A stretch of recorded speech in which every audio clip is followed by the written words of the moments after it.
The transport shuttle's doors opened with a hiss, and Private Hannah Park stepped onto the landing platform of Frontier Station Epsilon 7. She carried a standard military duffel bag over one shoulder and wore the brightest smile anyone had seen in months. The station was a gray industrial fortress floating in the darkness of space, designed for war rather than comfort. Most new recruits arrived looking nervous or trying to appear tough. Hannah looked like she had just arrived at summer camp.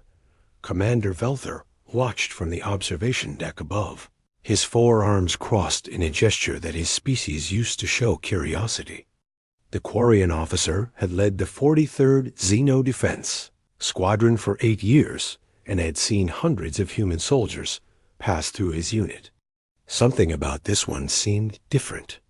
She was small even by human standards, maybe 5 feet and 3 inches tall, with her dark hair pulled back in a neat ponytail. She waved enthusiastically at the deck crew, as if greeting old friends.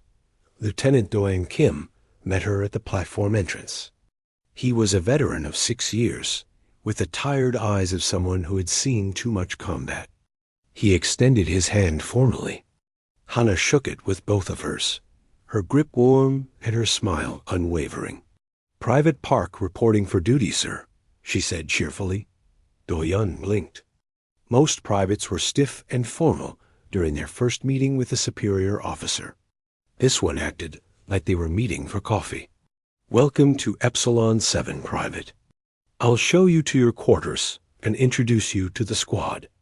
As they walked through the station's corridors, Hannah commented on everything with genuine interest.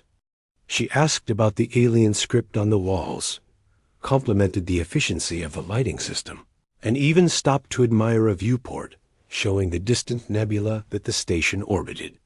Doyen found himself relaxing despite his usual reserve with new recruits. The barracks housed a mixed group of humans and aliens. The 43rd Squadron prided itself on being one of the most diverse units in the Galactic Coalition military. When Doyen brought Hannah in, conversation stopped. Everyone studied the newcomer. Everyone, this is Private Hannah Park, should be joining 2nd Squad. A young human soldier with messy black hair approached immediately. Private Minho Choi had only been with the unit for 4 months himself and still remembered feeling like an outsider. "Hey, I'm Minho. Don't worry. Everyone here is pretty cool once you get to know them." Hannah beamed at him. "I'm so happy to meet you. I've read so much about multi-species units. It's amazing to finally be part of one." Corporal Jiwan Lai, the unit's medic, watched from her bunk with analytical eyes. She was 32, calm and practical, with short hair and a no-nonsense attitude. Something about Hannah's enthusiasm seemed almost performative, but Jiwan kept that observation to herself. Over the next few days, Hannah completed her orientation with perfect scores. She aced the written tests, memorized station layouts instantly, and could recite emergency procedures without hesitation. But during the physical combat simulations, something strange happened. When the training computer activated target drones for the shooting exercise, Hannah hesitated. Her finger hovered over the trigger of her pulse rifle for several seconds before she finally fired, missing the first 3 targets completely. "Are you all right, Private?" Doyen asked after the simulation ended. Hannah looked embarrassed. "I'm sorry, Lieutenant. It's just, even though they're just drones, destroying things feels wrong." I know that sounds silly for a soldier. Doyen didn't know what to say. He had never heard a soldier express concern about shooting training drones. That evening, Hannah appeared in the mess hall with a large container. The smell of fresh-baked cookies filled the room, an aroma that seemed impossible in a military station. She had somehow convinced the mess officer to let her use the food processors to bake. "I made cookies for everyone," she announced. "I thought it would be a nice way to say thank you for being so welcoming." The human soldiers exchanged glances. The alien troops looked confused. But when Minho tried one and declared it delicious, Others cautiously approached. Soon, even the most hardened veterans were accepting cookies from the small, smiling private. A Quarian sergeant who had served for 20 years found himself holding a cookie in one of his 4 hands, completely baffled by the situation. "Your species is very strange," the sergeant told Doyan later. "But these ... cookies are acceptable." Commander Velther observed all of this from his office. He reviewed Hana's file repeatedly, finding nothing unusual except for one detail. Her service record showed her education ending at age 18, but she had only enlisted at age 25. 7 years were simply listed as civilian life with no details. It was unusual, but not impossible. Many humans took time before joining the military. During the next tactical briefing, the squadron gathered to discuss increasing tensions with the Krellian Empire. The Krellians were a warrior species who had been raiding coalition territories for months. Intelligence suggested a major offensive was being planned. Commander Velther displayed holographic maps of the contested border zones. "The Krellians are becoming bolder. We must be prepared for engagement at any time." Hana raised her hand politely. Velther nodded at her. "Double quote, sir. Have we tried diplomatic channels? Maybe if we understood their cultural reasons for the raids, we could find a peaceful solution." The room went silent. Several soldiers stared at her in disbelief.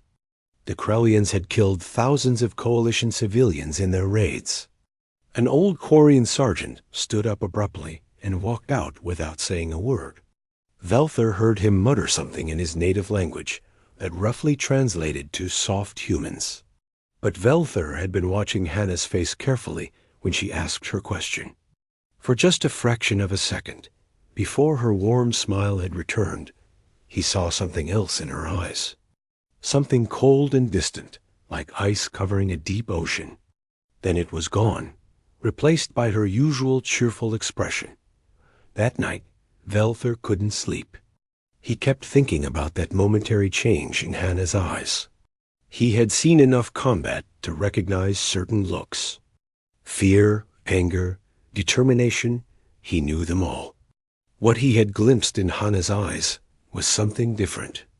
It was the look of someone who had already seen the worst that war could offer and had survived it. He pulled up her file again, staring at that 7-year gap. His instincts told him there was something important hidden there.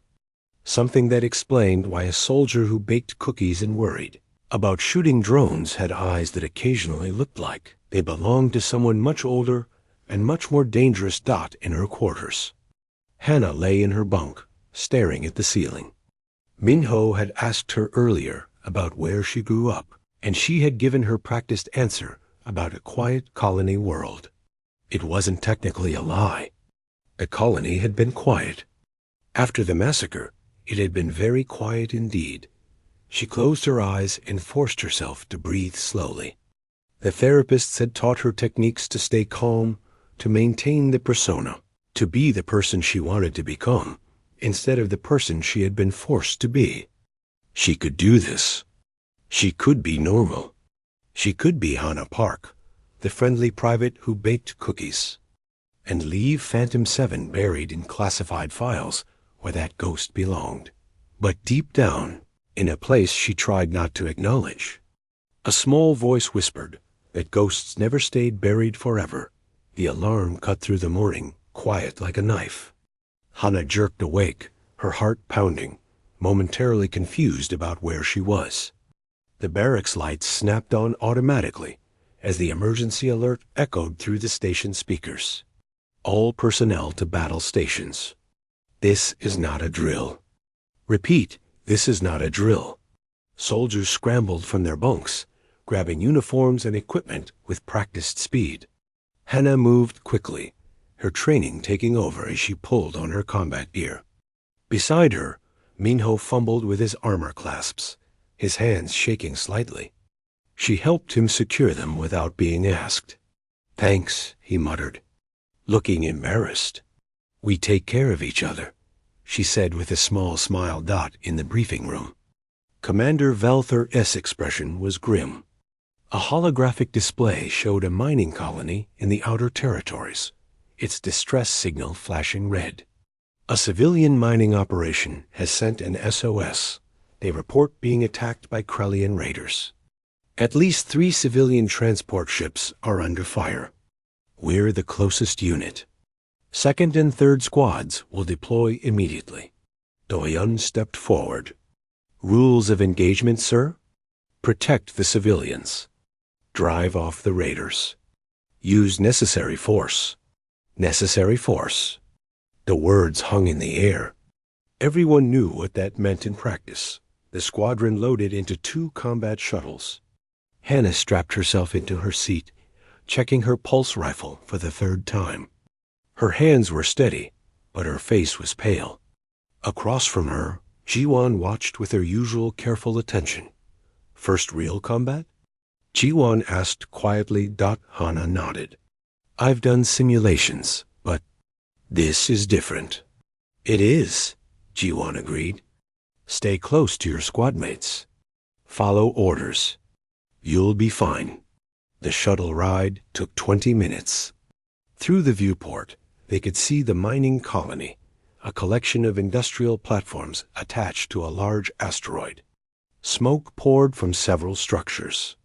In the distance, 3 sleek Krellian attack ships circled 2 defenseless civilian transports, like predators around wounded prey. 30 seconds to drop, the pilot announced. Hannah's breathing quickened. She closed her eyes briefly, her lips moving silently. Minho thought she might be praying. The shuttle touched down on the colony's main platform. The rear hatch dropped open, and the squad poured out. Immediately, weapons fire erupted from the left. Green plasma bolts streaked past, one hitting the shuttle's hull with a sharp crack. Contact left. Take cover. Doyon shouted. The squad scattered, diving behind cargo containers and equipment. Hannah found herself pressed against a metal crate next to Minho.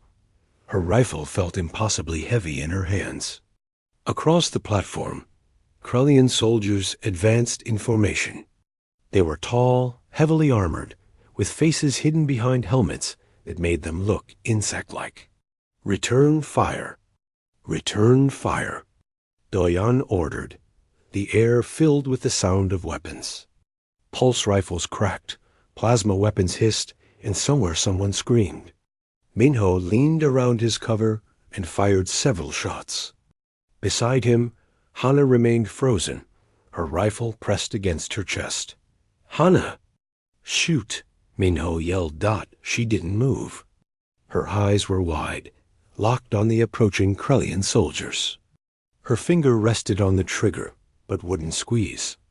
A Krellian broke from their formation, charging directly at Minho and Hannah's position. Minho fired, but his shots went wide. The Krellian raised his weapon, aiming directly at them. Minho pushed Hannah down and tried to shield her with his body. The plasma bolt caught him in the shoulder, spinning him around. He collapsed with a cry of pain. Minho! Hannah dropped her rifle and grabbed him, pulling him behind better cover. Blood soaked through his uniform, where the plasma had burned through his armor. The Krellian advanced for a kill shot, but Doyon appeared from the side, putting 3 rounds center mass. The alien soldier went down hard. Get the wounded back to the shuttle. Doyon ordered. Somehow, Hannah half-carried, half-dragged Minho toward the extraction point. He was twice her size, but adrenaline gave her strength. Other wounded were being pulled back as well. The Krellians were retreating to their ships, having taken heavy casualties. By the time the shuttles lifted off with the civilians, 6 coalition soldiers were wounded, and 2 Quarian soldiers were dead. The squadron had won, but the cost was clear on every face. Back in the medical bay, Hannah worked alongside Jiwan to treat the wounded.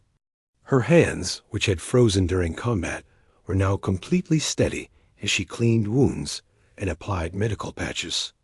She moved with surprising efficiency, knowing exactly which supplies were needed before Jiwan even asked. You have good instincts, Jiwan observed, watching Hana carefully suture a deep cut on a soldier's arm. I did some medical training before, Hana said quietly. I wanted to help people. Minho's wound wasn't life-threatening, but he would need several days of recovery. When he woke up from the pain medication, the first thing he saw was Hana sitting beside his bed. Hey, he said grudgingly. I'm so sorry, she whispered. You got hurt because I froze. I couldn't. It's okay. First combat is scary. My first time, I threw up in my helmet. She tried to smile, but couldn't quite manage it. You were very brave. Over the next week, Hana visited every wounded soldier daily. She brought small gifts, handmade cards with drawings, and spent hours just sitting with people who needed company. The squadron noticed. Even soldiers who had mocked her after the battle found it hard to maintain their criticism when she showed up with a carefully folded origami crane and genuine concern in her eyes. But the incident had marked her. Rumors spread through the unit. The soft human couldn't fight. Some alien troops questioned why humans sent soldiers who wouldn't shoot. Others defended her, pointing out that she had saved Minho's life and helped treat the wounded. Gaoyun filed a report with Commander Velther expressing concerns about Hana's combat readiness. Velther read it carefully, then pulled up Hana's training scores again. Perfect marks on everything except live combat exercises. And that 7-year gap in her history that he still couldn't explain. That night, he found Hana in the training room at 3 in the morning. She stood in the center of the empty space, staring at the weapon racks on the wall. She didn't move, just stood there completely still, as if the weapons were something she was afraid to approach. Velther watched from the doorway for several minutes before quietly leaving. She never noticed he had been there. Ji-Yuan, meanwhile, made a disturbing discovery. As the unit's medic, she had access to all personnel medical files for treatment purposes. While updating Hana's records after a routine physical exam, she noticed something odd in the genetic markers. Certain patterns appeared in Hana's DNA that Ji-Yuan had only seen once before, in a classified medical journal article about discontinued military programs. Genetic enhancement markers. Signs of deliberate modification for increased strength, faster reflexes, improved healing. Programs that had supposedly been shut down decades ago because of ethical concerns. Ji-Yuan sat in her office, staring at the data on her screen. Why would a private who baked cookies and froze in combat have military-grade genetic enhancements? She considered reporting it, but hesitated. Hana had been nothing but kind to everyone. There had to be an explanation. Minho, recovering in his bunk, thought about the battle differently. He remembered the moment before Hana had frozen. For just a second, he had seen her face clearly. She hadn't looked scared. She had looked ... sad, like someone being forced to watch something terrible that they had seen before. And then, when she had dragged him to safety, he remembered something else. She had lifted him like he weighed nothing, carried him over her shoulder, and run without seeming to strain at all. At the time, he had assumed it was adrenaline. Now, thinking back, he wasn't sure. Late at night, unable to sleep, Minho walked past the training room and saw a light on. Through the small window in the door, he saw Hana. She was disassembling a pulse rifle with her eyes closed, her fingers moving with mechanical precision, taking apart the weapon and putting it back together in less than 30 seconds. Then she did it again, and again. Minho watched for 10 minutes. She never opened her eyes, never hesitated. Her hands knew exactly where every component was, how it fit, how it moved. He had seen master armorers work slower. He backed away from the door quietly, his mind racing. He didn't know what he had just witnessed, but one thing was clear. Private Hana Park, the sweet girl who couldn't fire at enemies, and worried about hurting drones. Knew weapons better than soldiers with 10 years of experience. Something didn't add up. And Minho had the growing feeling that when the truth came out, it would change everything. Commander Velther had lived long enough to trust his instincts. And his instincts were screaming that something was wrong with Private Hannah Park's file. A contradiction was too obvious. A soldier who performed perfectly in every test except actual combat, who had genetic enhancement markers, but behaved like someone who had never seen violence, who knew weapons intimately, but hesitated to use them. He submitted a formal request to Human Defense Command for access to Hannah's sealed records. The 7-year gap in her history had to contain answers. In his 12 years serving alongside humans, Velther had learned they were a species of extremes, capable of both extraordinary kindness and shocking violence. But Hannah seemed to embody only one side of that nature, and it didn't match the evidence. The response came within hours, which was unusual. Military bureaucracy normally took days or weeks. The message appeared on his secure terminal in bright red letters. Request denied. Clearance level insufficient. Do not pursue this matter further. Private Park's records are sealed by order of Human Defense. Command, Office of Special Operations. This is your only warning. Velther stared at the message for a long time. In his entire career, he had never seen a response like this for a simple private service record. The tone wasn't bureaucratic, it was threatening. And it confirmed that whatever was in Hannah's past, it was significant enough that powerful people wanted it buried. He looked up to see 2 humans in plain, gray uniforms standing in his doorway.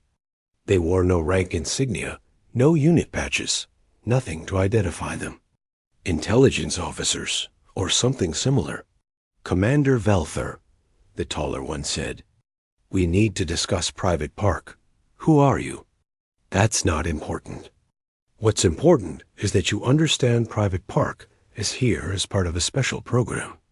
Her presence in your unit serves a specific purpose, and your investigation threatens that purpose. Velther's 4 arms crossed in a defensive posture. I am responsible for every soldier in this squadron. If there's something about Private Park that affects unit safety, I have a right to know. The shorter officer stepped forward. Private Park is no threat to your unit. Quite the opposite. The program she's part of is designed to help her, and questioning her presence only makes that harder. We're asking you, politely, to stop digging. After they left, Velther felt even more suspicious. If Hannah was truly just a normal soldier in a rehabilitation program, why send intelligence officers to shut down questions? Why seal her records at the highest level? The next day, the squadron gathered for a tactical briefing. Intelligence had detected unusual Krellian fleet movements near the border. Velther displayed sensor data, showing patterns that suggested the raiders were planning something larger than their usual attacks. Hannah sat in the back, as she usually did, paying attention but not contributing, until Velther showed a specific formation captured by long-range sensors. Based on these positions, Velther explained, we believe they're staging for a supply raid on civilian convoys. No, Hannah said quietly. Everyone turned to look at her. She blushed under the attention, but continued. That's not a supply raid formation. That's a Krellian honor guard pattern. See how the heavy ships are positioned at the cardinal points with smaller vessels in a rotating screen? They only use that for protecting high-value targets or important leaders. This might be a diplomatic mission, or someone very important is traveling. The room went silent. Velther studied the display again. She was right. He had missed it, but now that she pointed it out, the pattern was clear. How do you know Krellian military formations? He asked carefully. Hannah looked like she wanted to disappear into her chair. I read about them. During my training. I find military history interesting. But that explanation didn't satisfy anyone. Basic military training didn't cover alien honor guard formations in that kind of detail. That was specialized intelligence knowledge. After the briefing, Doyan approached Hannah in the corridor. His expression was serious, almost worried. "Hannah, I need to ask you something, and I need you to be honest with me." She stopped walking, her shoulders tensing. "Okay, what did you do before you joined the military? During those years between your education and your enlistment?" Her face went pale. I lived on a colony.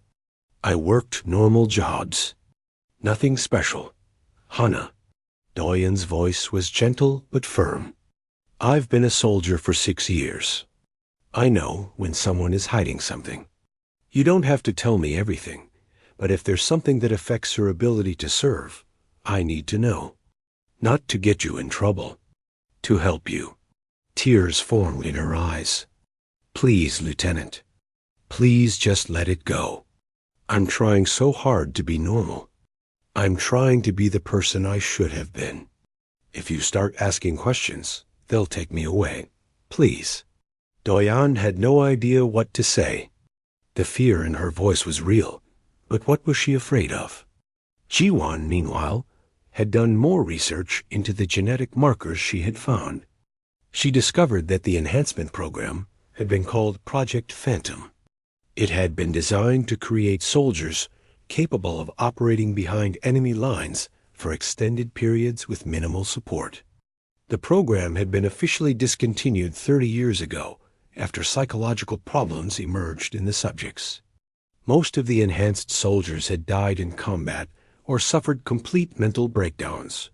When Jiwan searched for more information about Project Phantom, most files were sealed. But she found one reference in an old medical journal. It mentioned that survivors of the program often struggled to reintegrate into normal society because the psychological conditioning that made them effective in combat made them unable to function in peaceful situations. The article described symptoms: hypervigilance, emotional suppression, difficulty forming connections, and a tendency to create alternative personas as coping mechanisms. One thought about Hannah's constant cheerfulness, her excessive kindness, the way she seemed almost too friendly, like someone performing what they thought normal behavior looked like. And she thought about Minho's description of Hannah disassembling weapons with her eyes closed. That night, Jiwan found Hannah in the mess hall, sitting alone with a cup of tea. She sat down across from her. "I need to tell you something," Jiwan said. "And I need you to know that I'm your friend, no matter what." Hannah looked up, her eyes guarded. "I saw your genetic markers. I know you have military enhancements.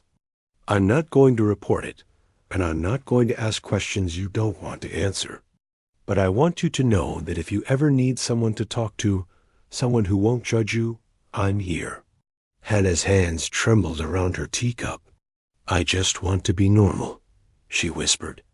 "I just want to be a regular person who has friends and drinks tea and DOESN, single quotes tea, ... quotes." She stopped, unable to finish the sentence. "Doesn't what?" Jiwan asked gently. "Doesn't remember." Hannah wiped her eyes. "Every night, I remember things I wish I could forget. And every day, I pretend to be someone who never lived through those things. The doctors said it would get easier. They said if I could just be normal long enough, maybe the person I'm pretending to be would become real." Commander Velther had made a decision. He didn't care about warnings from intelligence officers or classified orders. His responsibility was to his squadron, and he needed to know the truth. Using his command codes and some creative interpretation of security regulations, he broke through the encryption on Hannah's file. What he found shocked him in ways he hadn't anticipated. The file opened with a warning in large red text: "Classified Omega Black. Unauthorized access punishable by military tribunal." Below that, a service record that bore almost no resemblance to the smiling private who baked cookies. Subject: Park Hannah. Operative Designation, Phantom 7. Service, Human Special Operations Division. Experimental Warfare Unit. Age at recruitment, 15. Genetic enhancement, full combat package. Psychological conditioning, Level 5 Deep Program. The list of operations ran for pages. 47 confirmed missions behind enemy lines. Target eliminations, intelligence gathering, sabotage operations. Each one marked as successful. Each one deadly. Then Velther found the incident report that had ended her. Operational career. Battle of Crying Moon.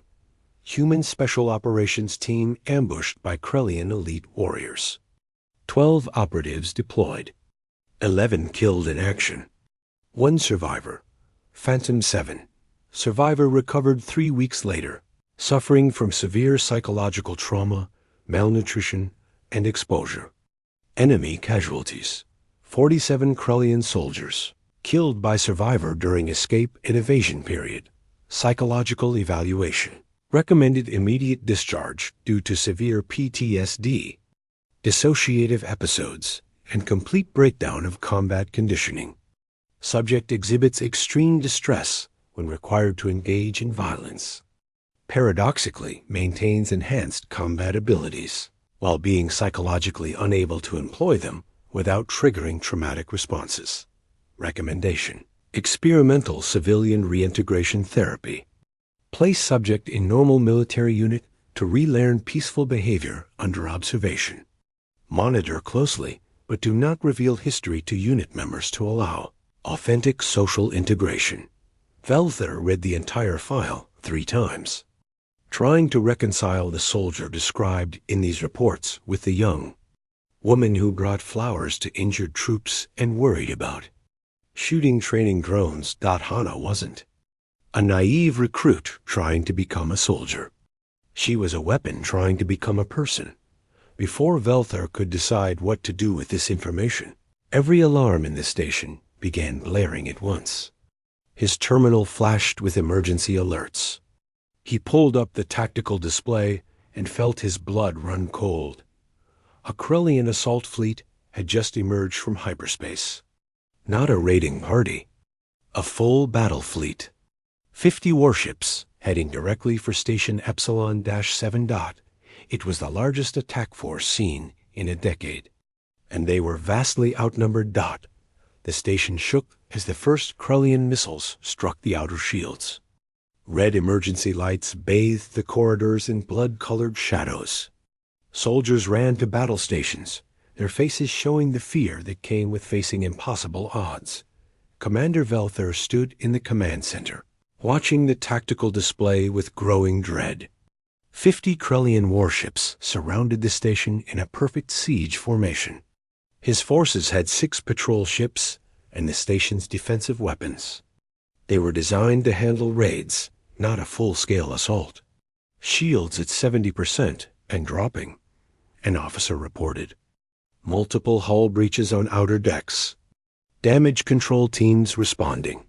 Velther opened the station-wide channel. All hands, this is the commander. The Krellians have committed their full strength to this attack. We are outnumbered, but we will not surrender. Every position must be held. Every corridor must be defended.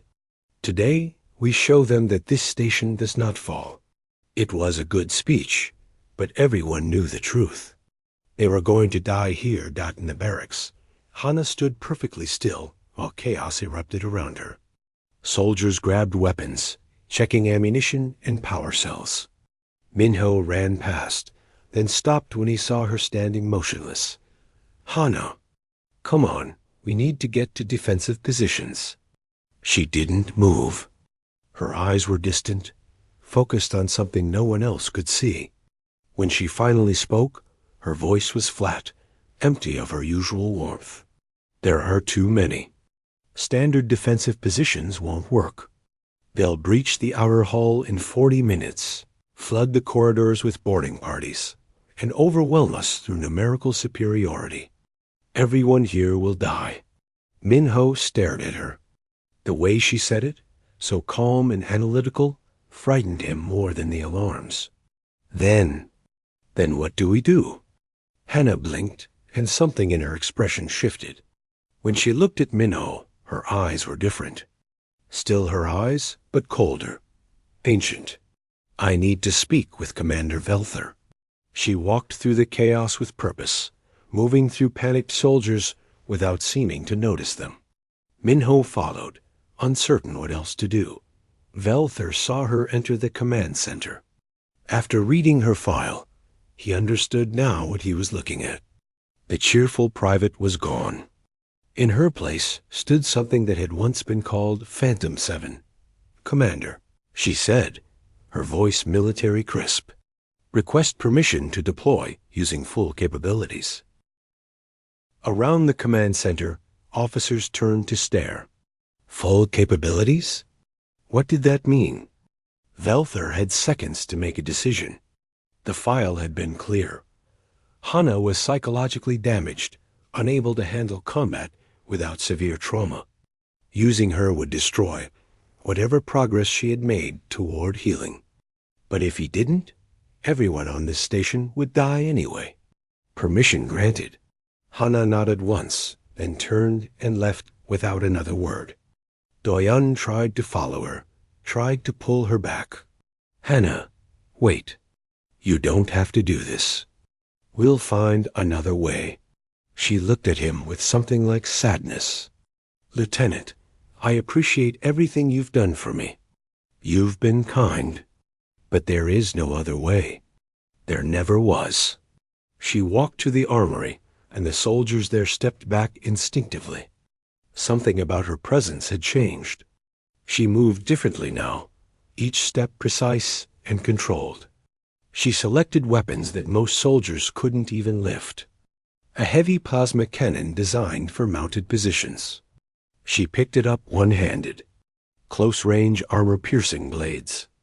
A combat helmet with a cracked visor that someone had marked for disposal. Jiwan found her there. Hannah, talk to me. What are you doing? I'm doing what I was made to do, Hannah said quietly. I'm sorry. I wanted so badly to be the person you all thought I was. But that person was always just a dream. This is what's real. The first Krellian boarding pods hit the station's hull with thunderous impacts. Cutting lasers began slicing through metal. Within minutes, Krellian warriors would pour into the station's corridors. Hannah stood in the main corridor that led from the outer hull to the station's vital systems. She positioned herself at a choke point where the corridor narrowed. Behind her, defensive barricades had been erected, and soldiers took position to make a last stand. The bulkhead doors exploded inward. Krellian warriors, each standing nearly 7 feet tall in their combat armor, rushed through the breach. They moved in perfect formation, weapons ready, expecting to overwhelm the defenders through shock and numbers. Hannah was waiting for them. What happened next would be discussed in military academies for years afterward. Though most would never believe the reports. She moved like liquid violence. The heavy plasma cannon roared, each shot placed with surgical precision. Krellian shields shattered. Armor melted. The aliens pushed forward, confident in their superior numbers and training. They had fought humans before and respected them as warriors. But they had never fought something like this. Hannah dodged between their formations, too fast to track. She spoke in fluent Krellian, taunting them, exploiting their honor-based combat culture. Your formation is weak. Do you send children to fight for you? Where are the true warriors? Krellian culture demanded that insults be answered with single combat. Several warriors broke ranks to challenge her directly, disrupting their own tactical cohesion. Exactly as she intended, Doyan watched through security cameras, his mouth open in shock. What is she? Velther answered quietly. A weapon. One of the most effective humanity ever created. More Krellians poured in. 50 warriors filled the corridor. Hannah dropped the empty plasma cannon and drew her blades. What followed was brutal and efficient. She knew every weakness in Krellian armor. She understood their fighting style intimately. She moved through them like a surgeon cutting through diseased tissue. Behind the barricades, Coalition soldiers watched in stunned silence. Some raised their weapons to help, but couldn't get clear shots. She was moving too fast, always surrounded by enemies, yet somehow never hit. Minho stared at the monitors. She's been holding back this whole time. When she froze during combat, when she couldn't shoot. She wasn't scared. She was trying not to become this. The Krellian commander, watching through his own feeds, couldn't believe what he was seeing. His forces were being slaughtered in a narrow corridor by a single small human. He accessed Coalition personnel files, searching for identification. When her face appeared on his screen, recognition dawned. He sent an immediate communication on an open channel that both sides could hear. Phantom 7? We believed you dead. We mourned the warrior you were. The galaxy thought you had found peace. Hana's response, broadcast through her helmet speakers, was cold and empty. She is dead. I'm what's left. The station shook with another impact. More boarding pods. More warriors. They kept coming, and Hana kept fighting. She moved through 3 different breach points, appearing where the fighting was thickest, turning the tide each time. Her armor was scorched and damaged. Blood ran from a dozen wounds. But she didn't stop Dot in the command center. Velthur coordinated the defense, but everyone knew they were watching something historical. One human, damaged and broken by war, holding back an entire assault force through pure skill and desperate determination. Sir, the Krellian fleet is withdrawing, an officer reported. His voice filled with disbelief. On screen, the Krellian warships were pulling back. Inside the station, the remaining boarding parties retreated to their pods. They were leaving. Defeated Dot, the all-clear signal echoed through the station. The battle was over. Coalition forces had held. The cost in Krellian lives was staggering. Over 200 enemy soldiers dead or wounded. Coalition casualties. 17 wounded, 3 dead. The numbers were impossible, but the evidence filled every corridor. Hana stood in the main hallway, surrounded by bodies. Her weapons lay scattered around her. She had collapsed against a wall, sitting in a pool of blood that was partially her own. Her helmet had been removed, and tears ran down her face, mixing with the blood and dirt. When Dayun found her, she was sobbing uncontrollably. Her hands were shaking. The cold, efficient warrior was gone, replaced by someone shattered and horrified by what she had done. I didn't want to go back, she whispered between sobs. I didn't want to be her again. I was trying so hard. I just wanted to be normal. I just wanted to be Hana, who bakes cookies and has friends and doesn't. She couldn't finish. The weight of what she had become, what she had been forced to remember she could be, crushed her. Dayun sat down beside her, not caring about the blood or the bodies. He didn't say anything. He just sat there, another human presence in the darkness, letting her know she wasn't alone. Around the station, soldiers moved through corridors they had thought they would die defending.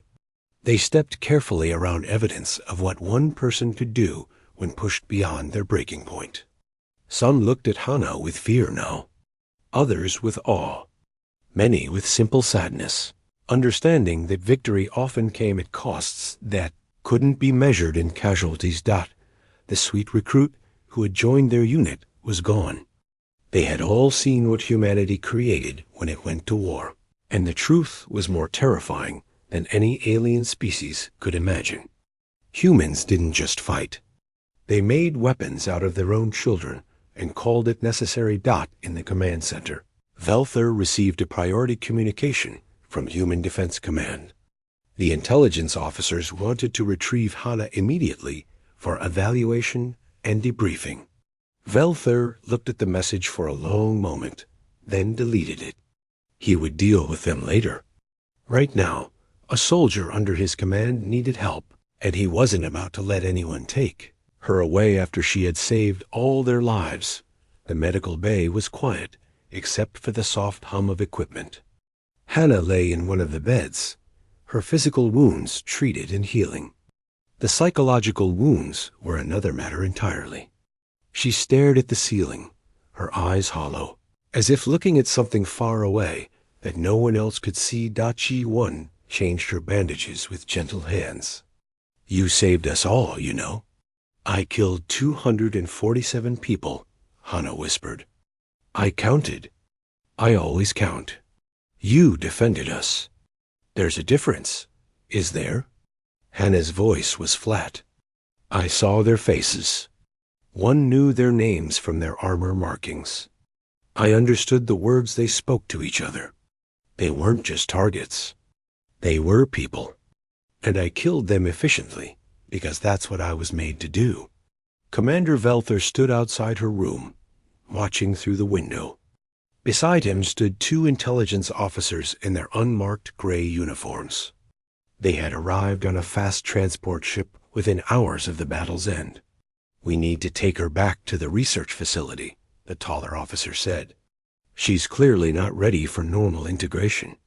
The combat triggered a complete regression to her original programming. She saved this entire station, Velther responded coldly. Over 800 lives, including yours, since you're standing here breathing. That's not the point. The program was designed to help her become civilian. Using her combat abilities defeats the entire purpose. She needs to be removed from this environment and given proper treatment. Treatment? Velther's forearms crossed. Is that what you call isolating someone who desperately needs community? I read her file. I know what your program really is. An experiment to see if broken soldiers can be fixed by pretending they were never broken. The shorter officer stepped forward. You had no authorization to access those files, and you had no right to put a damaged soldier in my unit without informing me of her condition. We're done here. Private Park stays. The taller officer's expression hardened. Commander, you're overstepping your authority. We have orders signed by... I don't care whose signature is on your orders, Velther interrupted.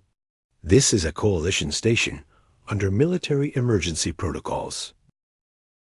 Until those protocols are lifted, I have full authority over all personnel stationed here. And I'm telling you that Private Park is not going anywhere. The standoff was interrupted by voices from the corridor. Diane appeared, followed by most of Second Squad and a surprising number of alien soldiers. They gathered outside the medical bay, a silent show of support. Sir, Doyan said to Velther, the squadron wants you to know we stand with Private Park. She's one of us. Minho stood beside him, his arm still in a sling from his earlier injury. She saved my life during the first combat. She saved all our lives yesterday. We don't abandon our own. Even soldiers who had been afraid of Hannah after witnessing her in battle had come. They understood that fear and respect weren't mutually exclusive, and that someone who terrified them had also chosen to protect them when she could have simply saved herself. The intelligence officers looked at the gathered soldiers, calculating. A direct confrontation would create more problems than it solved. The shorter one nodded curtly. This isn't over, Commander. We'll be filing a formal complaint with Coalition Command. I look forward to reading it, Velther replied. After they left, the squadron members entered the medical bay. Hannah looked at them with surprise and something like shame. You shouldn't be here, she said quietly. You saw what I am, what I did. Ji-1 sat on the edge of her bed. We saw someone do whatever it took to protect people she cared about. Yeah, it was scary. But you know what's scarier? The idea that you think you have to face this alone. I'm not the person you thought I was, Hannah said, tears forming. The cookies, the smiles, the kindness. I was trying to be someone I thought you would like. Someone normal. But it was all fake, was it? Doyon asked. Because I've been a soldier long enough to know when someone is faking emotions. You weren't pretending to care about us. You weren't pretending when you sat with wounded soldiers, or when you helped Minho with his armor. Maybe you were trying to be someone different than who you were before, but that doesn't make those feelings fake. Minho nodded. You baked us cookies because you wanted to. You worried about shooting drones because taking life, even simulated life, bothered you. That's not fake. That's you trying to be better than what war made you. An old Quarian sergeant, the same one who had walked out of the briefing when Hannah suggested diplomatic solutions, stepped forward. He had served for 30 years and had seen many warriors. In my culture, he said in accented human language, we have a saying. The strongest warriors are not those who never feel fear, but those who fight despite it. You did not want to become a weapon again. You fought against your own nature to protect that desire. That takes more courage than any battle. Hannah broke down completely, sobbing.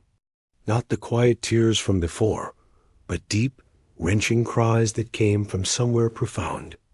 Jiwan held her, and other soldiers gathered closer, a wall of support around someone who had spent so long trying to hold herself together alone. Over the next weeks, things changed. Hana was promoted to specialist and assigned as a tactical consultant. She wouldn't be required to participate in combat operations directly, but her expertise would be used to help plan defenses and understand enemy tactics. It was a compromise that acknowledged both her abilities and her trauma. She attended mandatory therapy sessions twice a week with a specialist who understood combat-related psychological damage. The sessions were difficult. She had to confront things she had buried deep, face memories she had tried to pretend didn't exist, but she wasn't alone anymore. The squadron made sure of that. Minho appointed himself her unofficial guardian, checking on her daily and dragging her to social activities when she tried to isolate herself.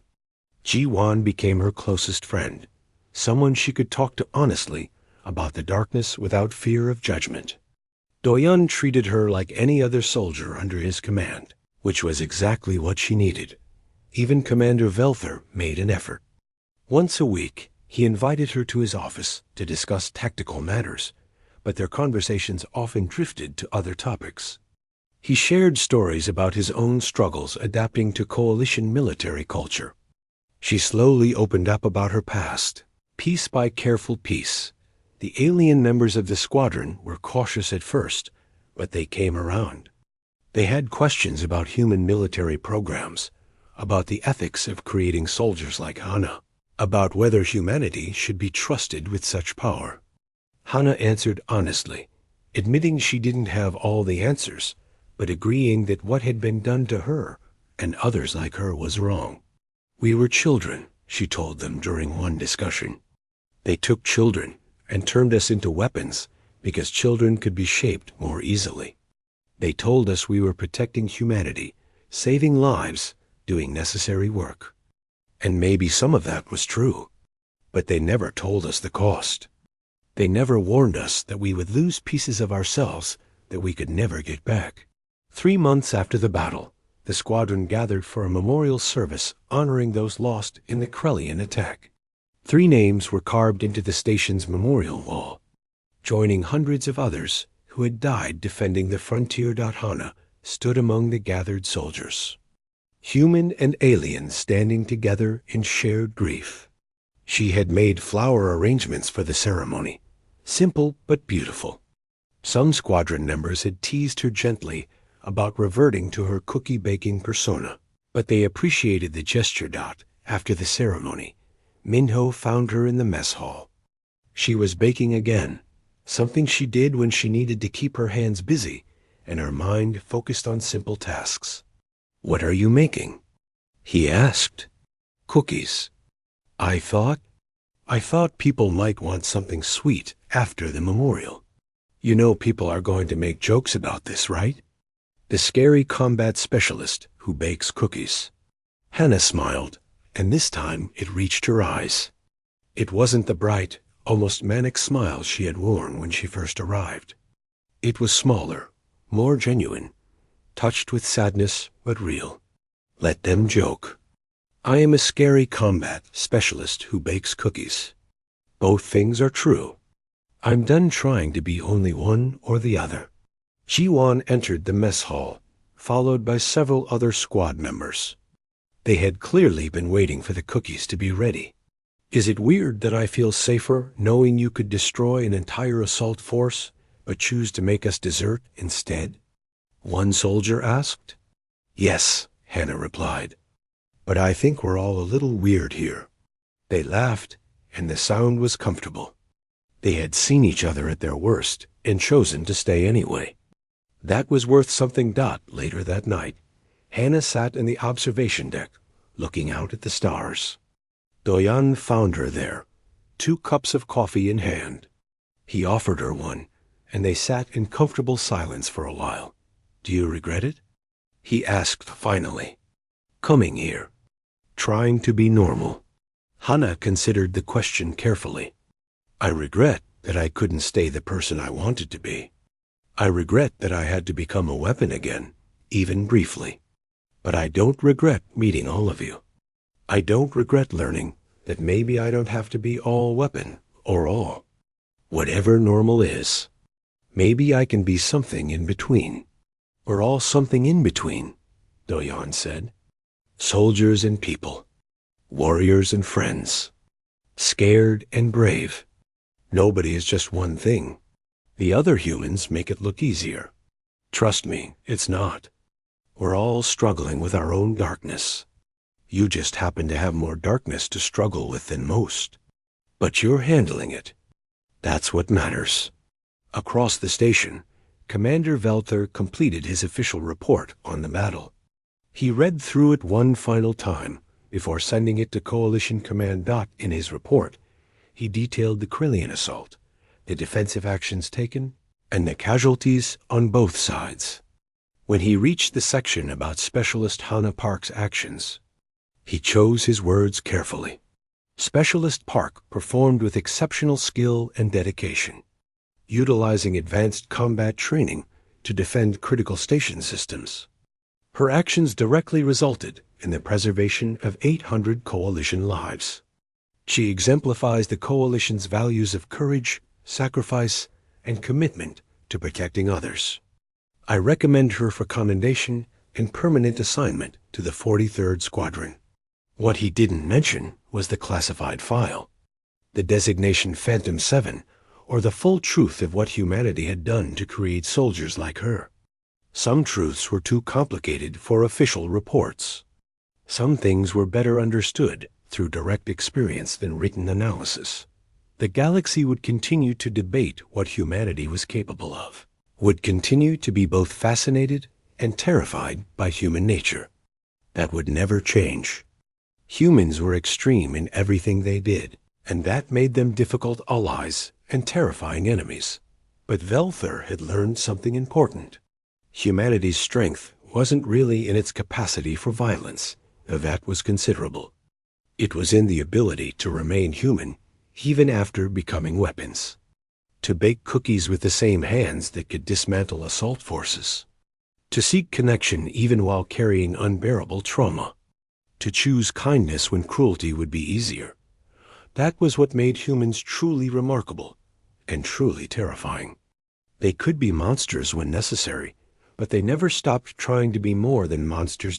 In the mess hall, Hannah distributed cookies to gathered soldiers. Minho made a joke about her secret recipe being classified. Others laughed. Ji-won mentioned that Hannah had agreed to teach a basic cooking class for interested squadron.